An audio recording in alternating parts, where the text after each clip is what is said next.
Olá, meu irmão e minha irmã, bom dia. Sejam todos bem-vindos a esta segunda-feira, dia 16 de junho. Mais uma vez para louvar e agradecer por todos os dons e todas as bênçãos e graças que recebemos do nosso misericordioso Pai. Estamos aqui mais uma vez para fazer a proclamação do Evangelho e junto com ele uma reflexão. Nós estamos em nome do Pai, do Filho e do Espírito Santo. Amém. Proclamação do Evangelho de Jesus Cristo segundo Mateus. Glória a vós, Senhor. Naquele tempo, disse Jesus aos seus discípulos: ouvistes o que foi dito, olho por olho e dente por dente. Eu, porém, vos digo, não enfrenteis quem é malvado. Pelo contrário, se alguém te dá um tapa na face direita, oferece-lhe também a esquerda. Se alguém quiser abrir um processo para tomar a tua túnica, dá-lhe também o manto. Se alguém te forçar a andar 1 quilômetro, anda 2 com ele. Dá a quem te pedir, e não vires as costas a quem te pede emprestado. Palavra da salvação, glória a vós, Senhor. Nós estamos diante de um dos evangelhos, que é uma sequência do Sermão da Montanha, onde Jesus, mais uma vez, vem nos dizer que a nossa justiça precisa ser melhor que a deles, dos primeiros cristãos. Porque os fariseus, os doutores da lei, os mestres da lei, eles tinham uma série de normas que já eram um avanço para aquela época. Imagina que antes das pessoas terem o temor a Deus, se alguém te ferisse um olho, a pessoa ia lá e matava a outra por conta disso. Infelizmente nós estamos voltando a este momento onde a vida humana vale pouco. Mas quem teme a Deus sabe que nós não devemos fazer essas coisas. E aí, neste contexto, Jesus vem e nos fala assim: olha, para aquela época isso já era um avanço, porque você tinha que ter medida nas suas coisas. Então não podia simplesmente tomar demais para não ser injusto na minha própria justiça. Nesse sentido, Jesus ainda vem mais severo, dizendo assim, que nós não devemos fazer isso. Nós devemos não pagar o mal com o mal, mas pagar o mal com o bem. O perdão. E como é difícil perdoar? Nós sabemos que não é fácil perdoar ninguém. Mas Jesus, ele vem nesse convite nos dizendo que se você perdoa, o tesouro que você ganha não está aqui. O tesouro que você ganha está no céu. Mas nós entendemos isso, nós compreendemos isso. Dar a outra face significa muitas vezes nós nos silenciarmos diante de uma ação que está sendo feita contra nós. Perder para ganhar. Quantas vezes dentro das nossas casas ou dentro das nossas empresas a gente não cede uma ou outra coisa em detrimento de um relacionamento mais saudável? É fácil a gente às vezes saber que está com razão e se deixar vencer, não pelo cansaço ou não por qualquer outro motivo, mas apenas para evitar um desgaste, uma contenda mais severa. Os nossos corações precisam ser mansos e humildes, é o que nos diz o Senhor neste Evangelho.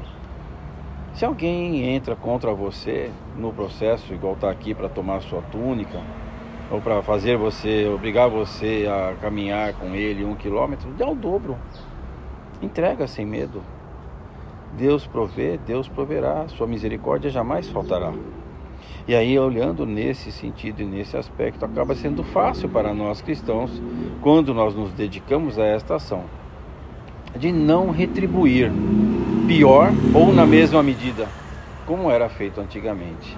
Mas o cristão precisa entender e compreender que única e exclusivamente através da ação da misericórdia, da graça e da paz de Deus, unidos ao amor do Espírito Santo e de Jesus Cristo, nós conseguimos vencer muitas etapas onde nos é colocado um confrontamento, onde nós precisamos ter a cabeça no lugar e muitas vezes a paciência muito afiada para conseguir vencer esses desafios, que são muitas vezes responder à altura de uma pergunta, responder à altura de uma intimação, responder à altura de uma acusação.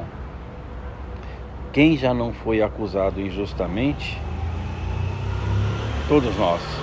Mas a forma, o modo, a maneira como você responde a esta acusação diz muito mais sobre você do que quem te acusa.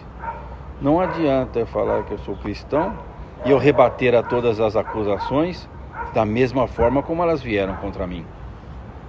É muito mais sábio e muito mais previdencial nós seguirmos a Sagrada Escritura, que nos alega e nos informa que o cristão verdadeiro, ele não se deixa abater por injúrias, por calúnias ou por difamações.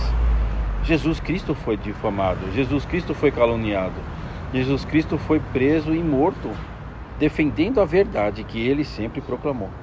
Jesus foi morto, inclusive, porque ele não mudou uma vírgula do que ele falou. Sejamos então imitadores desse Jesus que sempre nos chama à conversão, esse Jesus que sempre nos chama à caridade, esse Jesus que sempre nos chama a nos movermos em relação e em direção ao próximo e ao reino de Deus. Não é fácil ser cristão. Poderíamos ter escolhido diferentes formas de vida, mas já que nós somos, vivamos isso na plenitude da palavra, na plenitude do Evangelho. Não nos podemos deixar abater, nem simplesmente deixar de viver o Evangelho como lhe é pedido. Jesus, ele nos entrega, desde a semana passada, várias explicações sobre como ser cristão. E em todas elas, a palavra de ordem é a misericórdia, é o amor, é o temor, é o conhecimento profundo e íntimo da palavra de Deus. Não do Antigo Testamento, mas a do Novo, que é o centro de todo o Evangelho. Vivamos então de acordo com esta norma que o próprio Cristo nos entrega e vem nos entregando, que a nossa justiça seja maior e melhor do que a justiça dos antigos e que nós vamos nos aperfeiçoando em mantermos um coração manso e humilde, assim como aquele milagre de Lanciano, que sempre nos surpreende e sempre nos intriga em como aquele pedaço do corpo de Cristo se encontra vivo até hoje. Então nós precisamos compreender, entender e viver este Evangelho que nós proclamamos. Tantas vezes a gente se encoleriza porque alguém fala alguma coisa contra nós ou faz alguma coisa contra nós. Mas nós precisamos compreender mais ainda que o erro pode ser do outro, mas o acerto precisa ser nosso. E o acerto é este: não retribuir o mal com o mal, mas sim pagar o mal com o salário do bem. Louvado seja nosso Senhor Jesus Cristo, para sempre seja louvado. Que por intercessão de Nossa Senhora Conceição Aparecida, desça sobre cada um de nós e as nossas famílias a bênção de Deus Todo-Poderoso, Ele que é Pai, Filho e Espírito Santo. Amém. E eu reforço a todos que nenhum canal da mídia substitui a missa. Participe da missa sempre que for possível, para que você possa comungar da palavra e do corpo do Cristo, e assim manter a sua comunhão mais afiada e mais acertada. Uma ótima segunda-feira para todos, que Deus abençoe.